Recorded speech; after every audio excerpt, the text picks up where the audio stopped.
no one should bank with KeyBank USA because your funds are not protected. I'm Nicole. I'm 28 years old, and I had $6,300 taken from my savings account, unbeknownst to me. Someone got into my savings and created a PayPal account, and were watching my account a year prior and took out 15 cents. And because of that 15-cent charge, the whole case was thrown out. The $6,300, they refused to give it to me. You should not bank with KeyBank because your money is not safe with them, and they don't protect against fraudulent transactions or fraud at all.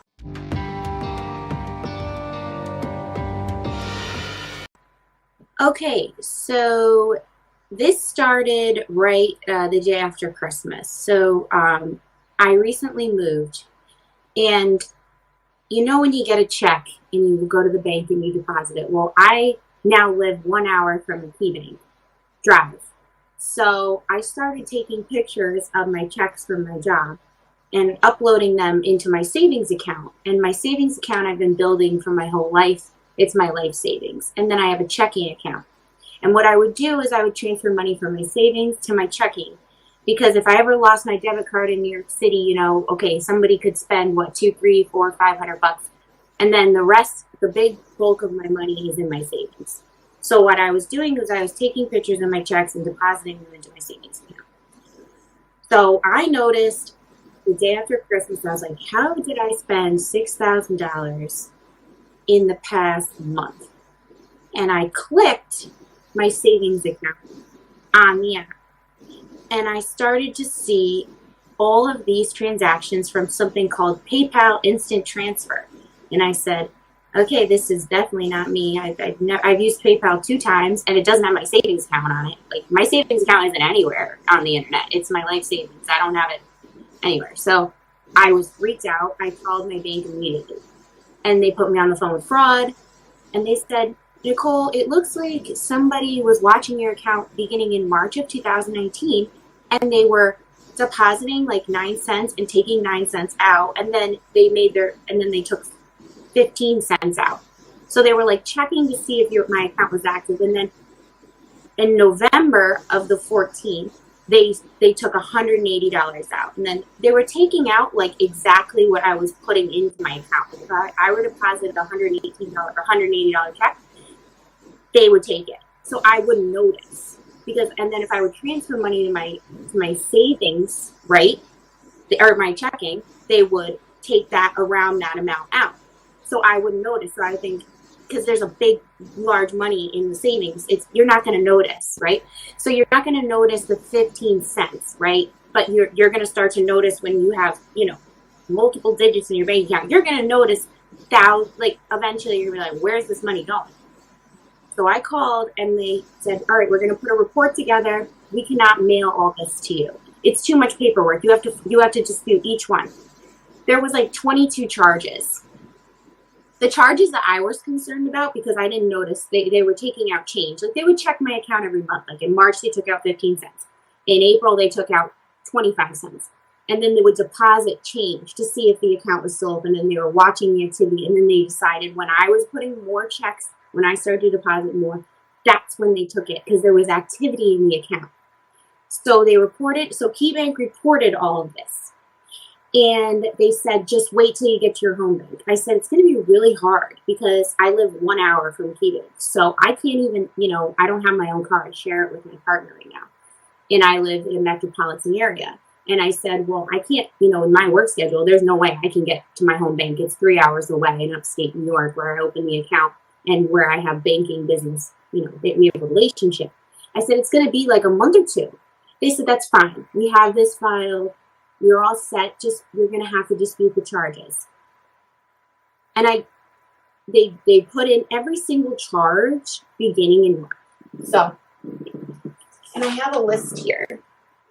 So the largest was $799. That was $12.26, and it started on 3/5 with 99 15 cents they took out. So they started to take out large amounts, 11/14, and I called 12/26.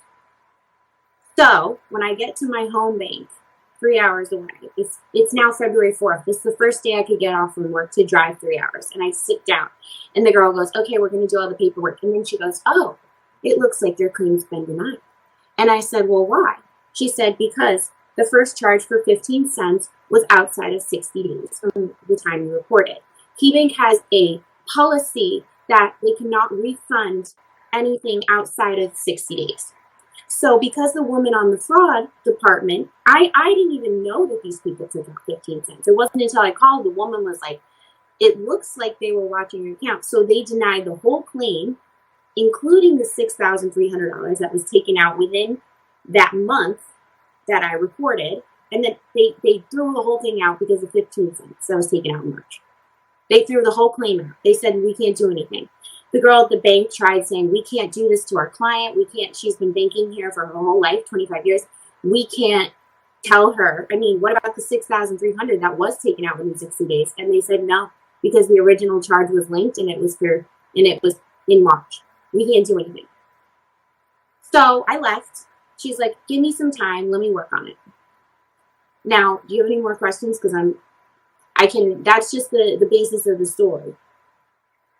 Yes, sure. Tell me, what are your next steps? What are you going to do? Oh, well, there was next steps. So I waited for a week or two to hear back from the woman at the branch that I was working with. Her name was Mara. And she said, Nicole, I tried my higher ups. I tried my manager, everything. They said there's nothing they can do. Here's a phone number for the executive client line. And you can call in and you can see if there's something they can do to appeal the decision. So I called in. I told them what happened. They said, wow, this is crazy. And I said, well, what about the funds that were, taken out within 60 days of me reporting it? I don't really want the change back if that's your policy. I am looking to get the funds back, the $6,300 that was taken out during the 60 days from 11/14 when I noticed. That's all I could see on my app, by the way. It wouldn't go beyond 11/14. So I was like, I just want this money back. I don't care about the change. I don't know about it. I never noticed it. I just want this. They said, we'll see what we can do. So they assigned me a case manager, and there was a woman who called me, right? And her name was Maria. She was an investigator. She left me a message and she said, please give me a call back. This was after I called the executive client line and told my story, which is the highest level of escalation that KeyBank has. It's like the final say, apparently. And Maria, when I called her back, did not ask me my social. She didn't ask me security questions. She didn't even, like the last four of my social, she didn't ask me anything. She just started talking to me and questioning me without any sort of verification. Well, it's not even, it gets a lot worse. So this is like the very beginning, and I have a lot to say because a lot of people, don't really monitor their savings. They let it sit there. They entrust that their bank protects them and that's their life savings, and they let it sit there and they monitor their checking or their debit, and they don't, it's scary because of what happened to me. And it shows just how it's almost safer to keep your money under your bed in a fireproof box than it is a bank because of what I've went through. And I want to share it because I don't want this to happen to anyone else. And I'm hoping KeyBank will rectify this because there is some suspicious activity going on within their company. So anyways, Maria, who investigated me, she didn't ask, she said, have you had previous history with PayPal? I said, yes. My debit card is linked. I've made 2 transactions, all under less than $100. But this is non-PayPal. Like my savings is non-PayPal. So this person who was watching my account must have created a PayPal with my savings account number. I don't know how they got it. Probably leaked. The woman on the fraud said probably leaked from the app, which is the bank's fault because their app is not secure, right? I haven't typed my savings anywhere on the internet account in. So the woman, Maria, who was investigating me says, I want to know what all these large cash transactions are in your account. I said, well, I'm a waitress. She goes, do you own the bar, the restaurant? I said, I do not. I said, this is my life savings. She's like, well, I just have to figure out what's going on here. And I was like, well, what's going on here is you guys aren't protecting me. They didn't send me any notification saying, hey, There looks to be fraud activity because it's clear when you look at my savings, all you see is someone transferring a little increments of money to one account, my checking, and someone depositing money for the savings. You don't see any PayPal, any shops, any other things. It's not used for that. So it's very clear-cut fraud. And she interrogated me, and I'm a waitress, so I make a lot of my money in tips, so I deposit them there. And that's what the large cash transactions were.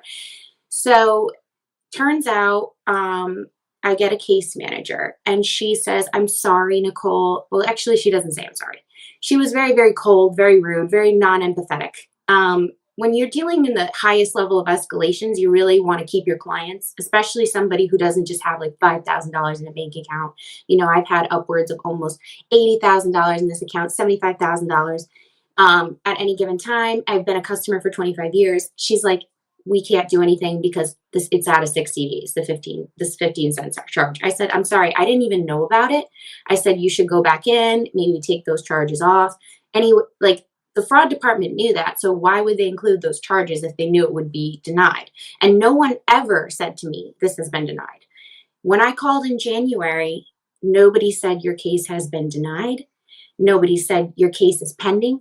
They said everything's good. You just have to go to the bank branch in person. Your case is all set. You just have to file those charges. Nobody sent any letters to my house. That's probably one of the most important part of this case, because no one said it's been opened. No one said it's been denied. So the highest level escalations, the girl goes, "I'm your case manager, and this whole thing's been denied. This is the last step. I'm sorry, there's nothing I can do." And I said, "Well, how do you treat a customer like that? What about the charges that are reported within 60 days?" She's like, "Well, because the initial charge was outside of that, and that's what we have on our piece of paper with all the transactions. We can't do anything." That's how they answered it. And that was the first step. That was like everything I did. And they told me that March 4th. The final say. So they just, yeah. So I worked with, I said, so they have a 60-day policy. So the easiest way to do this would be somebody goes in and says, "All right, the girl lost 15 cents and a couple of other change transactions. Let's just start this from the day that she reported it. Let's just start this from the 14th of November all the way to the 26th of December, and let's report those $6,300 charge, and let's throw out that change. Let's make sure this woman gets her money back." Nope, nobody did it. They all said, "Sorry, once we open a claim, we can't rechange it." And that's not true, because when I called into customer service 2 days ago, and I said, "I need to speak to fraud," because I went after PayPal after this. I thought my bank would protect me. But then I went after PayPal. And after a month, at first PayPal said, "Yeah, we're going to give it in 7 to 10 days. They don't have a phone line because of COVID-19. Then someone finally messaged back. Like they'll be like, "We'll call you in 24 hours. I had one rep call me. That's neither here nor there. And they said, "We want to work with your bank to recover the funds. We need something it's called an ACH back file report." I'm sorry, I had to look it up on my calendar. And I called my customer service line for KeyBank, and meanwhile, this account is frozen, correct? Nothing can happen to it. It's completely locked. I did call it to have just deposits, and refunds issued in case PayPal or KeyBank wants to overturn the decision and put the funds back in. But it is locked, so this fraudulent person can't take anything out. Now, PayPal said, "We want to work with your bank." So I called my customer service. I said, "I need to speak with fraud." The woman said, "I can't put you on the phone with fraud." Once they pulled up my account, they knew who I was. They're like, "We won't let you on the phone with fraud." I said, "Why?" I said, "I need an ACH file from the back." This is what PayPal said, "From your fraud back office. So we can," I said, "PayPal wants to recover the funds to you guys, but they need you to give these files to them. They need to see, these are fraudulent charges." They denied it. They said, "Here's a number of an ACH number to call from KeyBank, and maybe they could help you, but we can't do anything." And I recorded the conversations because I was almost in shock. So I called this ACH number, and she said, "I cannot provide you with that." She said, "You never got a letter denying or denying the case or starting the case?" I said, "No." I said, "I need the reports. I need to send this to PayPal, or I need you guys to send this to PayPal." So it's very clear that my bank, when they're investigating it, did nothing. They didn't reach out to PayPal. They didn't try to recover the funds because PayPal had no idea about this. PayPal had no clue. And now they're trying to recover the funds. And this ACH back department, woman's name is Souksaviath. And I called about 5 times and spoke with the same woman. So their ACH returns department at KeyBank is very, very small. Same woman kept answering. I have never been talked to more unprofessionally in my life. She was horribly rude. I'm talking, you wouldn't even talk to a person on the street like that, cut you off in a car. Like, terrible to me. The way I was treated from the beginning of this to now, they treated me like I was dirt. They treated me like I was nothing. They didn't say, wow, this is serious, you're a fraud. And no alerts. P.S. These people, like I said, they never picked up the phone, emailed me, sent me a message. Nicole, there's fraudulent transaction. Your bank is supposed to alert you and watch your accounts. They don't. And they could argue, oh, you're supposed to set up alarms and alerts. It's like, it's a savings account. I've had it for years. It's never been touched. It's just me. And you should protect someone. So this woman said, sorry, I really can't provide you with that file. And I'm not the one that can overturn it. So that's how I knew that they could restart this process from the correct date of 60 days, because this woman, they keep putting me in different numbers and giving me the runaround. She goes, I'm going to have the executive client relations team call you within 24 to 48 business hours, and hopefully they can do something. Or I'm sorry, no, that wasn't, I'm messing up. This ACH department said there's nothing I can do about it. So I got so frustrated. I called customer service back and I spoke with a supervisor, and she said there's nothing she could do, but she'll have the executive client relations line call me within 24 to 48 hours, hopefully appealing it and trying to work with PayPal for the funds. But no one would provide me with the ACH back returns. KeyBank is definitely, and I'm being honest, they're doing something really sketchy, because they won't return the funds within 60 days. And when I asked them what's the reason, they said because the initial charge. I said I didn't ask for the initial charge. I even asked yesterday if they could pull the voice recordings for me. And when I first got on the phone with customer service, she said, well, happy to provide you with that. Then when I gave her more information and she looked at my account and knew what was going on, she, at the end of the call, and I have it recorded, she says, I cannot provide you with that. I'm sorry. Maybe the client relations line can provide you with it to you. I said, well, if you look back at the initial call, I didn't want the change. I just wanted what I reported from 11/14 on within 60 days. So some sketchy thing is definitely going on. What recommendations would you give to other customers of KeyBank? So what you need to do if you're currently banking with KeyBank is you need to remove all your funds. Because let's say this happens to you. Let's say you're me, and let's say you have your life savings in an account. Let's say you're really ill, or you need money to buy something happens, right? Well, let's say what happens to you, somebody took out 15 cents a year ago, right? You didn't even know it. And let's say all that money's missing. They're going to do the same thing to you as they did to me. They're not on your side. Your money's not protected. They have horrible customer service. They don't care about their clients. They're unprofessional. They give you the runaround.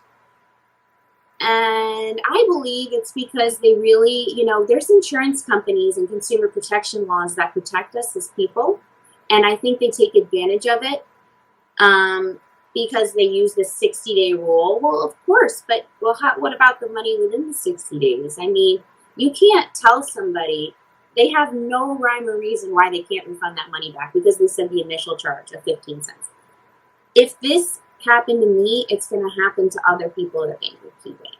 They are not a good bank. They have, obviously, something is very, very wrong.